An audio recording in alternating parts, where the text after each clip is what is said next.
those detainers and those holds that we receive that are not fulfilled, there are times that Immigration and Customs Enforcement does not come over and pick up people once they're released. So therefore, the person is just released from custody, because under SB 54, we are not legally allowed to have communication with them to say, hey, so-and-so is being released right now, come pick them up. So people are released, and that is an unfortunate consequence of a system that does not allow us to communicate with our law enforcement partners.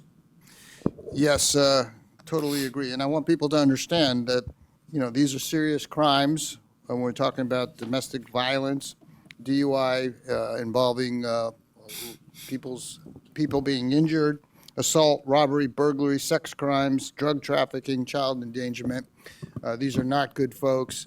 And again, just to follow up again, it's Sacramento who pander to these illegals and illegal criminals and makes it difficult for you and all of the people in law enforcement to do your jobs and to make the community safe.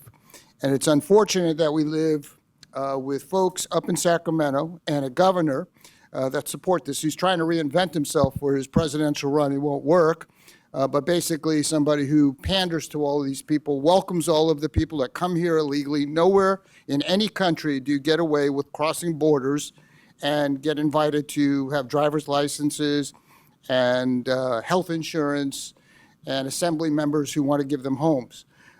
We live in an insane state where we have radical lunatics running the legislature, and it's making it dangerous for our community. We have seen young people murdered, raped by these illegal criminals who trafficked in children, in drugs, and sex.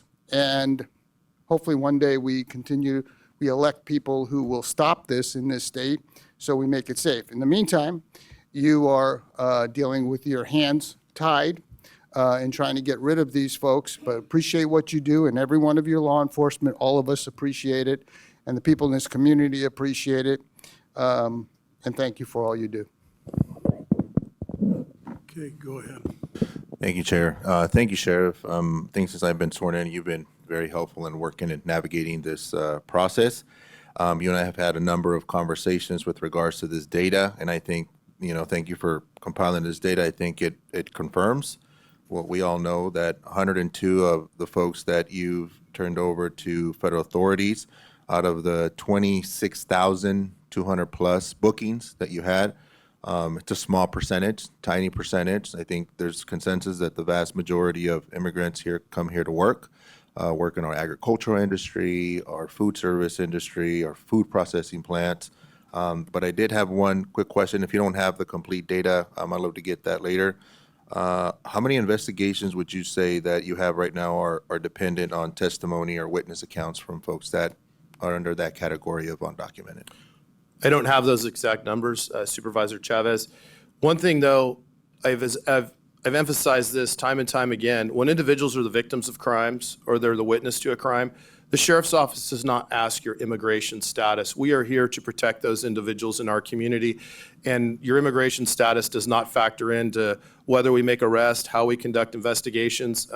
We serve every resident of Fresno County, and I want to emphasize that, because if you are undocumented and you're out there and you have a daughter or someone or a son who's potentially the victim of a crime like human trafficking, we want you to call us. We're not going to ask your immigration status. And just on another note, when we're talking about all the information that Immigration and Customs Enforcement receives is information that is publicly available to anyone in our public. There is no special pipeline. There's no special anything for them. It is publicly available information that they receive. And the other thing I want to talk about too is what Supervisor Bredefield was talking about. When it comes to the Sheriff's Office, this isn't about politics. This is about public safety. I want to ensure that.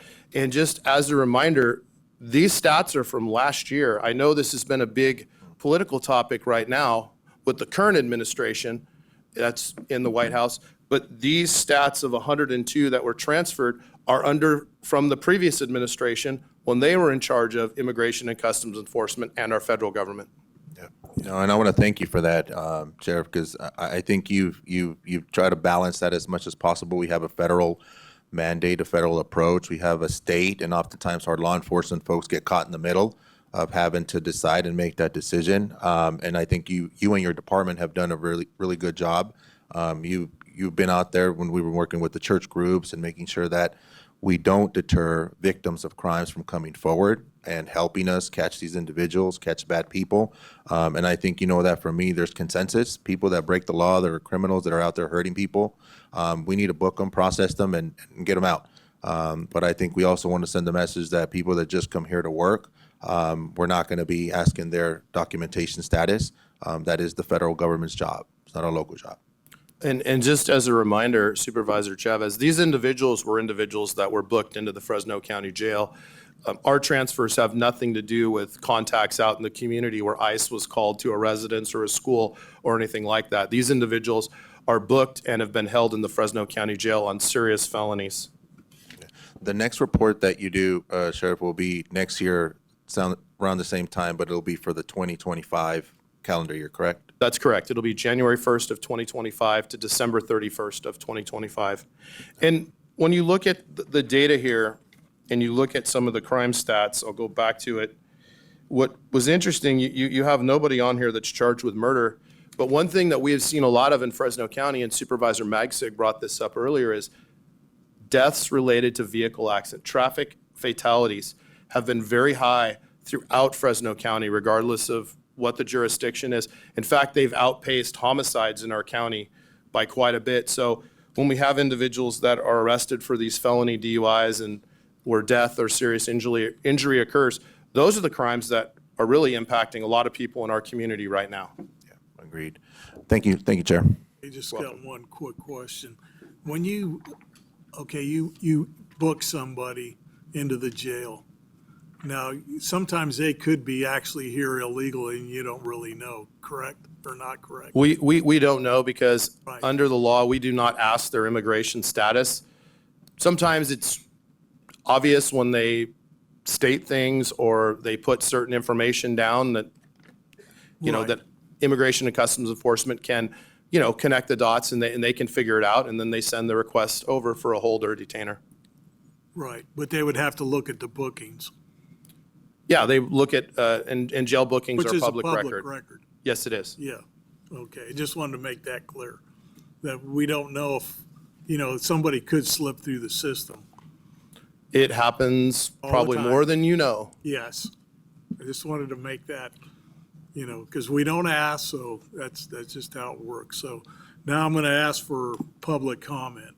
Is there any public comment on this item? Seeing none, this is all we have to do with this item. We don't Could I have ask to- one other question of the sheriff? Yeah, go ahead. Sheriff, in terms of some other communities to fight back on SB 54, have there been other governmental agencies that have sued the state over SB 54? I know there has been some talk about it recently. I don't know exactly who is sued over SB 54. I know, talking to my sheriff peers in other counties, that the gentleman back here who spoke on the catalytic converter ordinance from Riverside, they have had a difficult time, at least last year, of getting Immigration and Customs Enforcement to actually make the transfers and come and pick people up as well. Obviously, to a much greater extent than we've had.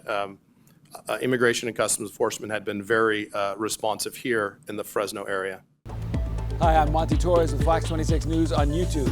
Thank you for checking out our YouTube channel, where we have loads of great content for you to choose from. And while you're here, why not click on the subscribe button right here? That way you can stay in touch with all the latest breaking news, everything news related within the Central Valley. And thank you for watching.